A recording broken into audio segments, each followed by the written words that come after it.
Donc j'ai eu plein de questions, je vous en remercie, d'interpellations plus ou moins précises et plus ou moins sympathiques. Au hasard. Ouais, super. Super code. Non mais... Bonsoir à tous.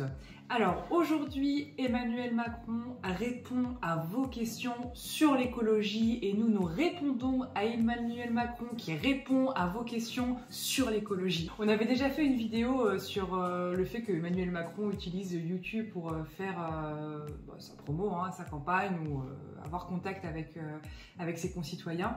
Moi, ça m'avait pas plu du tout. C'était avec McFly et Carlito. J'avais vraiment trouvé ça assez avilissant en fait de la part d'un président. Et aujourd'hui, il remet ça sous un autre format, un petit format de 12 minutes, dans lequel il se propose de répondre à des questions prises au hasard sur Twitter, sur YouTube, sur Snapchat, sur le thème et grand thème de l'écologie. Cette fois-ci, il ne portait pas de col roulé, il avait laissé tomber la veste, c'est qu'il devait y avoir du chauffage dans la pièce dans laquelle il tournait. J'espère qu'il n'a pas dépassé les 19 degrés. Mais après, moi, je pense que c'est bien qu'un président en fait s'empare de tous les moyens de diffusion pour toucher le maximum de public possible. Par exemple, nous, on n'a pas de télé, donc on ne sait pas forcément ce qui se passe à la télévision. Ça, d'un côté, je trouve ça bien. En revanche, là où je te rejoins un peu, c'est que le président, quand même, depuis qu'il a été élu la première fois, il n'a jamais eu de contradicteur. Une nouvelle fois, il vient, il nous fait un cours sur ce qu'il sait. D'ailleurs, on parlera un peu sur le fond de ce qu'il dit. Mais voilà, il impose sa vision et puis il n'a aucune contradiction. C'est ça qui me dérange un peu. Mais en fait, j'ai rien contre le fait qu'il utilise YouTube, quoi. Mais moi, c'est pas forcément le fait qu'il utilise YouTube qui me dérange, c'est le format qu'il utilise. Et comme tu dis, il joue aux YouTubeurs, ou alors les chiffres. Alors là, les chiffres, ils nous en ont balancé des dizaines et des dizaines, et à la fin, on retient rien. En fait, on nous met des chiffres en grand, 22 000, 1 million, 5%, 2%, 1 degré, 3 degrés, 2 degrés. Et les chiffres, c'est quelque chose de fiable. Tu ne me contrediras pas là-dessus.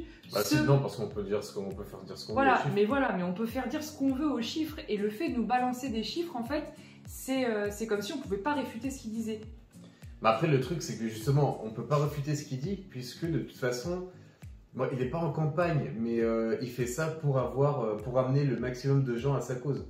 Non, parce que finalement, sa vidéo, en fait, elle touche les gens qui sont sur YouTube, les jeunes, et qui sont plutôt pro-écologie.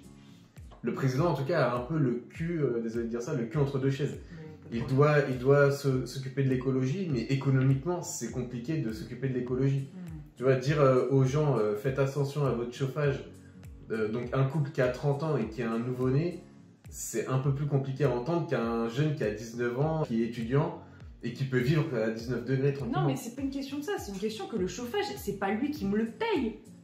C'est pas quelque chose que l'État nous paye, le chauffage. Moi, je paye ma facture, c'est pas l'État qui va le payer pour moi, en fait. On demande aux gens d'économiser quand ça a un impact. On nous a banalisé les choses en nous disant oui, alors quand vous quittez une pièce, vous éteignez la lumière. Ah bah oui, c'est sûr que eux qui vivent dans tous des grands manoirs, des grands châteaux, des grandes baraques, où t'as le système de télésurveillance toute la journée, les jardins allumés. D'ailleurs, ce qui est marrant, c'est de voir en plus dans la vidéo qu'il se targue un peu en quelque sorte de ne plus utiliser à l'Élysée 390 000 bouteilles par an d'eau ou je sais pas quoi, et d'avoir mis... Et je vais vous dire un chiffre simple, il y avait 392 000 bouteilles par an qui étaient en plastique qui étaient utilisées à l'Élysée pour l'eau. Des fontaines à eau.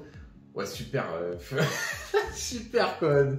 Non, mais... Et donc pour revenir quand même à ce truc, c'est que finalement donc, on voit qu'il a sûrement choisi, et c'est normal aussi, il va pas se prendre au piège lui-même, mais il a sûrement choisi ces questions, puisqu'on voit que la plupart des questions ne sont pas très profondes. En fait, il y a une question qui aurait pu être piège, c'est... De Melvac sur Twitter, comment peut-on se faire condamner pour inaction climatique tout en ayant l'audace de faire croire qu'on peut se justifier sur Twitter? Mais en fait, Macron, il a utilisé justement exprès pour dire qu'en fait, c'est pas lui, c'était la faute du prédécesseur.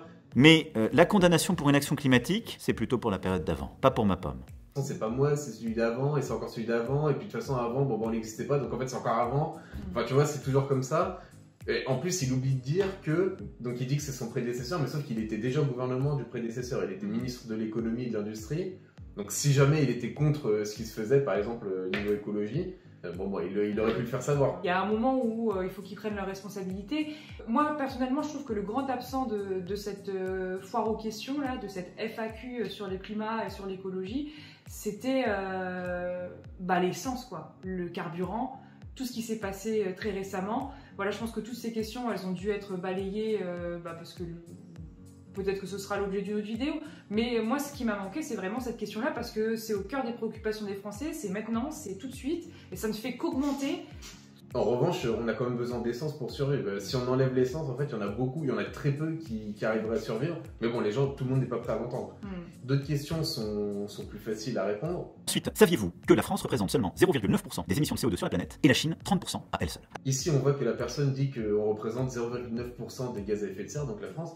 Sauf qu'on représente aussi 0,9% sûrement de la population mondiale, à peu près, plus ou moins, c'est ça. Et il dit que 30% c'est la Chine, et en plus, la Chine, c'est 30% de la population mondiale. Donc en fait, ramené au prorata de la population, en fait, on est pareil. Enfin, on est plus ou moins pareil. Donc bon, il y a des questions qui sont un peu moins pertinentes. En revanche, celle que j'ai trouvée vraiment bien, c'est la dernière. La dernière question, elle était bien. Sur YouTube, qui m'écrit comment peut-on unir les pays du monde avec des actions en faveur de la planète, alors que nous sommes actuellement dans un climat de grande tension géopolitique. Comment lier toutes les tensions géopolitiques avec la cohésion qui devrait être mondiale sur la pollution, enfin sur l'écologie, ça c'est compliqué. Mais bon, sauf que là, pareil, Macron, il a tourné autour du pot, il a dit oui, bon, bah, c'est pas vraiment de notre faute, voilà. En sachant que dans les graphiques qu'il a montré, Macron, on voit très bien que la Russie est l'un des pays qui émet le plus de gaz à effet de serre. Donc on devrait communiquer avec eux. Mais comme on arme l'Ukraine, bon, bah, c'est compliqué et c'est normal qu'ils ne veuillent pas parler avec nous. Comment se mettre d'accord sur des normes écologiques quand le Qatar construit des stades dans le désert? Et voilà, donc on est au plein cœur du boycott là, de la Coupe du Monde, qui est trop tard, fallait le faire avant. Mais voilà, donc il y a deux poids, deux mesures. Il donne beaucoup trop de chiffres, on voit pas vraiment où il veut en venir. Le chiffre qui m'a le plus marqué, c'est les 2 degrés. On s'est fixé comme objectif une augmentation de 2 degrés maximum. Et on est à 1,5, donc c'est un objectif qu'on a tenu. Bah oui, super, on a quand même augmenté la température du globe, quoi. Donc il y a sauf qu'il reste en plus 80 ans, enfin 80 années avant le délai, puisque c'est dans 100 ans à la base. Ça va me saouler.